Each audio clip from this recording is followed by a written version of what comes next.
කෝටි 5ක් කෝටි 10ක් අතේ සල්ලි නිකන් තියාගෙන මොනවාද කරන්න කියලා හිතා ගන්න බැරුවද ඉන්නේ. මම ඔයාට risk free investments දෙකක් ගැන කියලා දෙන්නම්.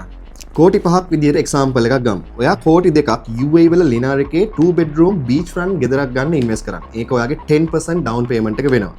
බැලන්ස් කෝටි 3 ඔයා ලංකාවේ ෆික්ස් ඩිපොසිට් එකක් විතර දාන්නේ. ඒකෙන් ඔයාට මාසෙන් මාසෙට ලක්ෂ 3 ගානේ රිටර්න් එකක් හම්බ වෙනවා. අපි බලමු දැන් මේ ඉන්වෙස්ට්මන්ට් දෙක කරාට පස්සේ ඔයාට හම්බ වෙන රිටර්න්ස් මොනවද කියලා.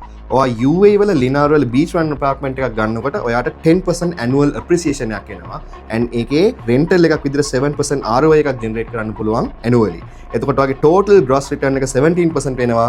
ඒක 0% tax එක විදිහට තමයි එන්නේ. මේ beach front apartment එක ගන්න payment plan එක 30-70 වෙනවා. ඔයා already 10% down payment එකක් කරලා ඉවරයි. 20% payment එක කරන්න මේකෙන් හම්බ වෙන returns ටික මාසෙන් මාසෙට ගෙවාගෙන ගිහිල්ලා ඔයා මේ ගෙදර අයිති කරගන්න පුළුවන්. අපි දැන් බලමු මෙතනට හම්බ වෙන benefits මොනවද කියලා. ඉස්සෙල්ලාම කියන්න ඕනේ ඔයාගේ මේ කෝටි 3 fixed deposit එකක් වශයෙන් සම්පූර්ණයෙන්ම එතන safe එක විදිහට තියාගෙන ඉන්න පුළුවන්. ඊට පස්සේ main දේ තමයි ඔයාට UAE වල beach front home එකක් ගන්න පුළුවන්. ඒක 2 BHK එකක් 1500 square feet එක එන. ඔයාට monthly profit එකක් generate කරන්න පුළුවන්. මේ beach front apartment එක rental විදිහට දීලා monthly ලක්ෂ 8ක්. ඊට අමතරව ඔයාගේ fixed deposit එක ලංකාවේ තියෙනවා. ඒකෙන් ඔයාට ලක්ෂ 3ක් monthly එනවා return එකක් විදිහට.